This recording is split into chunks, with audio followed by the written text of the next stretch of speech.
CVE Gaming.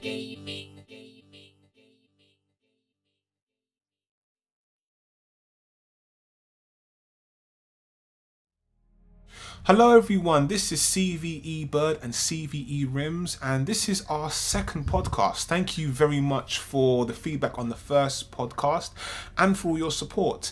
In this podcast, we are going to be speaking about breaking habits and eating damage. Okay, so to start off, when talking about breaking habits, I'm sure everyone that has had this. You go into a match, you face the person, you start a combo immediately.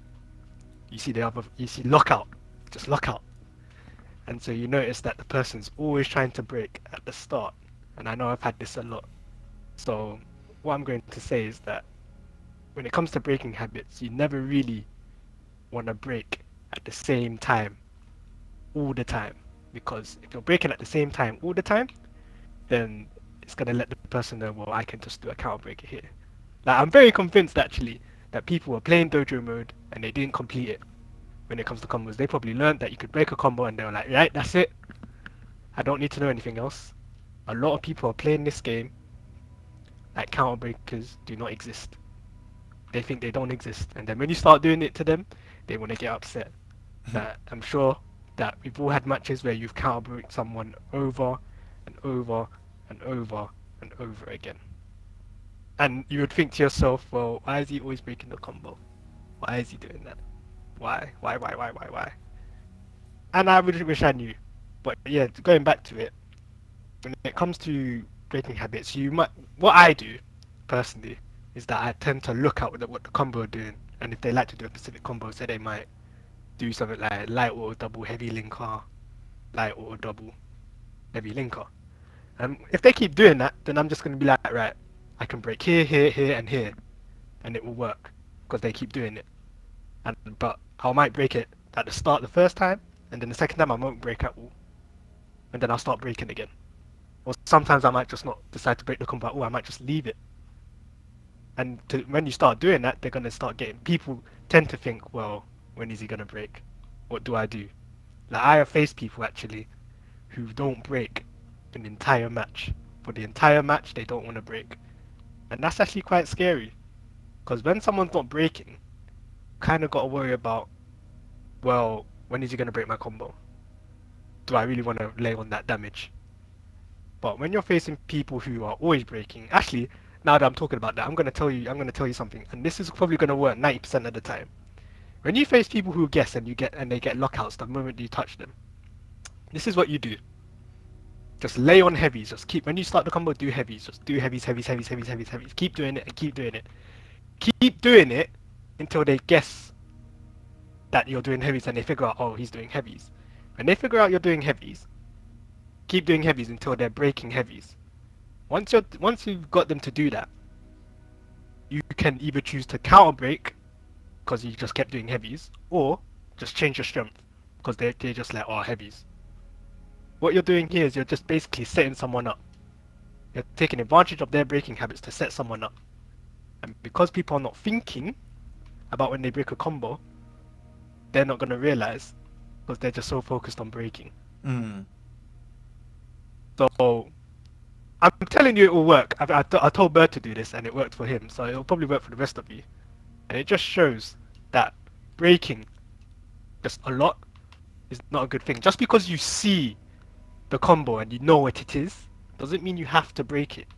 That's very true. You really got to pick your spots, especially against someone good, because obviously no one really wants to get counter broken at a high level. It's something you want to avoid. No one's intentionally. Well, some people, I know some people do tend to intentionally get counter broken, or some people break until they get counter broken, so they know. So I'm not saying that you don't break. Of course you're gonna break, but at the same time, you don't want to show that much disrespect to the point where you get counter broken. Because say you're Glacius, say you're facing the Glacius actually, and you keep breaking the Glacius. If the Glacius has 2 bars, and you either get locked out or counter broken, you can eat almost 60%, 60 to 70% depending on what they do, and no one wants to eat that type of damage. No one, I don't know anyone who wants to eat that kind of damage. Yeah, it's true. And All because you either tried to guess or you're just breaking too much. Of course, you make mistakes. Like, you might see a heavy or double and press mediums.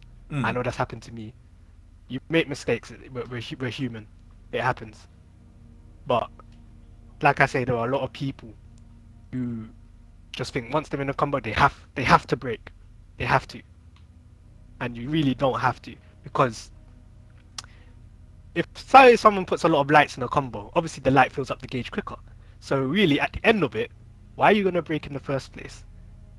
Because sometimes I don't break the light. If there are a lot of lights in the combos, I don't break it. And what happens is that they don't end it. They're just getting carried away with lights, and then the combo just blows out. And then I haven't ended it, and I've taken minimal damage without even trying to break. So it's really, you just really got to pay attention to what someone's doing. Because if you're paying attention, sometimes you don't even need to break. Because sometimes they might even drop a combo. Sometimes it's better to just wait than to just immediately break, and I think that's what people are not considering. People are just not thinking about that long term. One of the things that I've noticed is that with people and combo breaking, they just want whatever you're doing to stop. And to some degree, what they don't understand is the minute they've broken the combo and they've stopped the pain, they've stopped that potential damage that's being inflicted to them, but they've not actually done anything to you. You don't lose any energy from being combo broken. So they're eager to break you because they just want to stop what's happening. They're not really affecting you other than slowing down your momentum. So that's the reason why what you want to do is make it so that your momentum doesn't get slowed down. That's the reason why, like with Rim saying, you want to make sure that you break in different spots. So it's harder for them to slow you down because they just want to stop the pain. But then sometimes, and we'll get into it, that's what the whole point is about eating damage and eating it selectively. So you don't want to keep on eating damage, but there's times when you just say, it's more better for me to do that and to take this than for me to then say, okay, right, cool, I'm just going to keep like breaking them, keep breaking them, keep breaking them, keep breaking them, keep breaking them. So literally what I'm going to do is I'm going to show you a little example of breaking in a different place. And this kind of ties into a little bit about what Rims was talking about. So I'll show you that video now. First, let me show you the combo.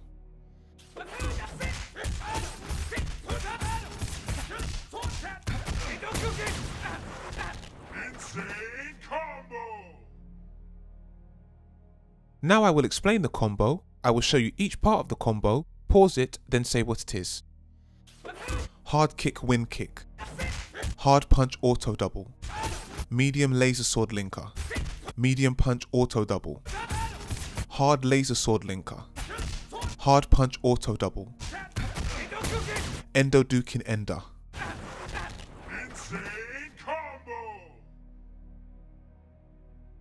Now I will show you different places you can break in this combo. Now you can repeat any of these breaks, just don't break in the same place too often. You need to mix up your breaking habits or breaking patterns to avoid getting counter broken. I'll repeat each break twice and say where I am breaking in the combo. After that we will return to the podcast. First hit of the hard punch auto double.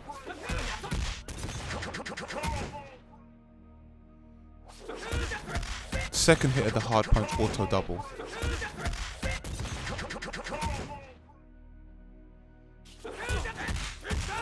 Medium laser sword linker.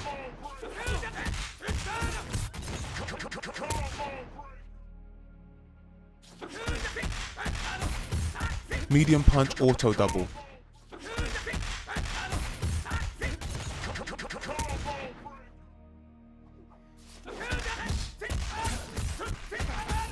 Hard laser sword linker.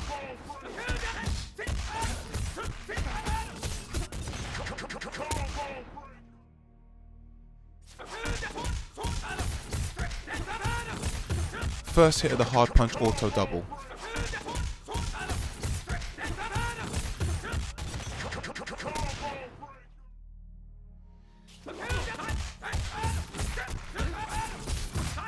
Second hit of the hard punch auto double.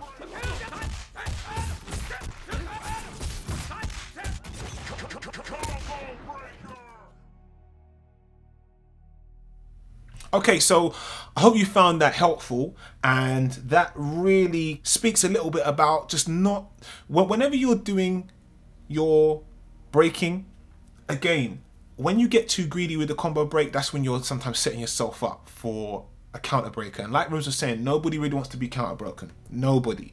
And I've noticed that there are some really good players that they clock onto what you're doing very, very fast, even if you change it around. But against the majority of the levels of people you play, you can't really go wrong in putting your breakers in different places.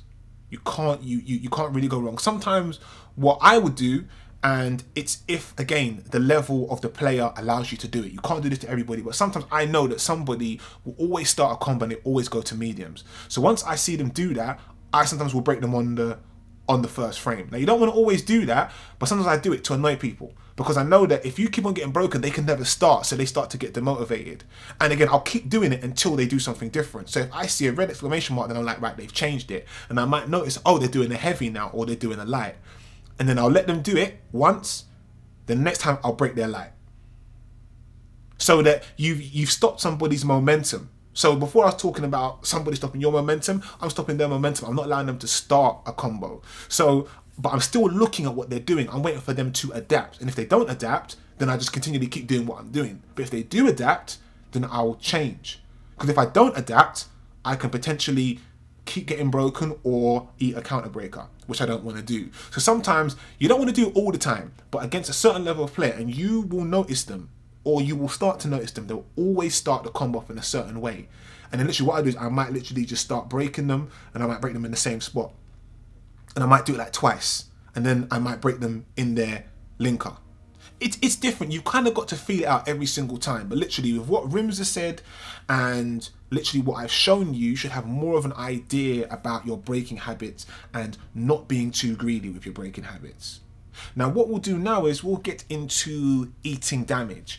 And especially against Rims, I'm a master of eating damage. But literally it's like, I'll give you an example of when you should eat damage. And maybe Rims will be able to touch on that or give an example of when you shouldn't eat damage. So literally, let's start off this way. I'm in a game and I'm playing somebody. I've been winning quite convincingly. I've taken down their life bar. They're on their second life bar. They maybe have got 30%, 35% left. I'm still on my first life bar. They're on their second life bar, so they're in the red. They'll start a combo on me. At this time, I've been looking and saying, does the person blow out their KV meter? Are they quite greedy? Are they trying to go for big damage? A lot of the time, if you have got your opponent on the second life bar and you're on their first life bar, they want to get your life bar down. And most people will either go for quick damage and try and cash in with an ender, or they'll try and go for big damage, try and put as much damage as they can do, maybe go crazy, do a shadow linker at the end and then go into their ender. At this point now, against a lot of players, when you're in this predicament, a lot of players will try to go and make you buy for a counter breaker. And I purposely will not do it. Because I'm looking at it and I'm saying, you've got 35%. If I'm playing as Orchid, I can easily take that off you within one combo. And you already are probably going to press a button and try and anticipate because you don't want to die. So I'm looking, I say, I know my character can take off 48% in a blink. So I say I know that, and I know you've only got a little bit of energy left. So I'm just saying, once I touch you once, and if I see that exclamation mark, I'm flying into the shadows and I'm going to end it with an ultra or whatever. I know that if I'm on my first life bar, there's a high chance that person is going to get a combo on me, get a little bit greedy, and probably go for a counter breaker. So I'll just eat the damage. And I will very, very gladly look at that combo and say, right, this is the first couple times you're touching me. Let me see what you do the next time. And if they literally blow out the KV meter or they try to get too greedy, I'll break them. And then I'll end the game. But there's a time that you definitely want to eat damage. And that time is when you have a life lead. You do not want to give somebody the momentum to get a counter breaker on you when they have no real need to get one on you. There's no need for you to go for a breaker, a combo breaker, which would give your opponent a counter breaker if they counter you at maybe like a heavy auto double, because they're very obvious, right? There's no reason for you to break someone's combo. Eat the damage happily. You lot will see games where Rims is playing against me, like maybe in like a 1st to 5, and you can see that Rims has got a very long life lead, and Rims is like, there's no need for me to break it. Why would I?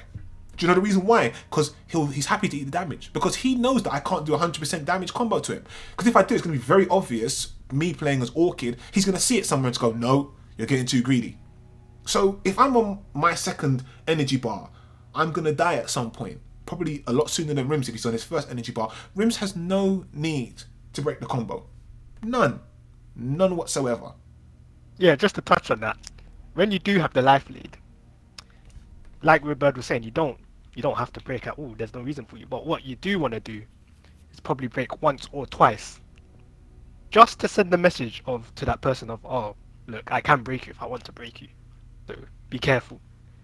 To make sure that they're worried, because once you've done that, once you've probably breaked once or twice, that person's always going to be worried. Well, not only does he have the life lead, but how am I going to get the guaranteed damage, or how am I going to get the best possible damage I can get on the person? And then, like, say someone's on danger and you have the life lead, because you've probably broken once or twice because of your life lead, they might do a combo and then counter break. But because you don't have no reason to break, you can just punish it. Just go opener, ultra, done and dusted. And these are the kind of things people are not doing. Like, people have a life lead. Like, I've made comebacks on people because they still want to break. They still want to. And that's silly. Like, once you have the life lead, you really you can just take minimal damage, because no one's really gonna try and hit you with the most maximum possible damage, because it's gonna be obvious, and you can just break it. No one's gonna really lay on heavies on you, because you can break the heavies at any moment. Or you might choose not to break the heavies, because they might think, yeah, I'm gonna do heavy auto double and counter break, and you might not fall, and you will not fall for it because it's gonna be obvious that they're fishing for it. What I find is that when people are down on life, people are a bit more desperate to hit you with a counter breaker. Not all people, but most people, because everyone knows that when you get the counter breaker, that's 4 seconds of guaranteed damage. But if you know this, then it's like manipulation. You can manipulate people at some points. What I tend to think about when it comes to breaking habits and eating damage, especially eating damage, this game allows you to control the damage you take. It really does. Adding on to the fact that there's counter breakers and whatnot, really you can control how much damage you take, because you can break at any time if you're not locked out. And also, you can counter break someone to get even more damage. You can, obviously, when someone's in a combo, the later you break, the more damage you will have taken, as opposed to when you break earlier, you would have taken minimal damage. But at the same time, if you break later, it allows you to see what that person was doing. Like Bird was saying, there will be times where Bird might be doing a combo to me, and he will do the longest combo and go into instinct, and then do another combo, and then I won't do anything. I might as well just put my pad down and just wait. And then remember that match where you done all that combo and then you just counter broke at the end, and I just said, no, why would I break? I would eat all that damage, all of it, because I'm in no real fear. I had the life lead. All I had to do was wait and then go back to neutral. And it's just thinking about that in the long term. In the tournament, it's a bit different, because you got a certain amount of matches, 3 out of 5. It's a bit different. Yeah. But like usually in something like casuals or sets, you really gotta think about it. Like, especially in something like a first to 10, you really gotta take in everything and think about things in the long term. Like, there might be times where what I do to people sometimes is that I'll do a combo and they'll break it, and they'll be like, okay, break it again, so I know that you know what I'm doing. And if they don't know what I'm doing, they'll probably guess. And if they are know what I'm doing, I'll be like, okay, break it again. And I want them to break it. Sometimes I do combos because I want them to break it, which goes back to what I was saying about setting people up. Then once they've broken it, I'll be like, okay, and then I'll do something else. And then I'll come back to it and then do a counter breaker. So I don't make it obvious at what I'm doing. So yeah. Okay, everybody, well, that literally wraps up the podcast now. We've explained breaking habits and eating damage. If we have missed out anything, or maybe you were just like, what were you meaning there? Leave it in the comment section below. We can get back to you. Either myself or Rims will get back to you as soon as we can do. Again, thank you very much for watching this video. Take care, and we'll see you next time. Bye for now.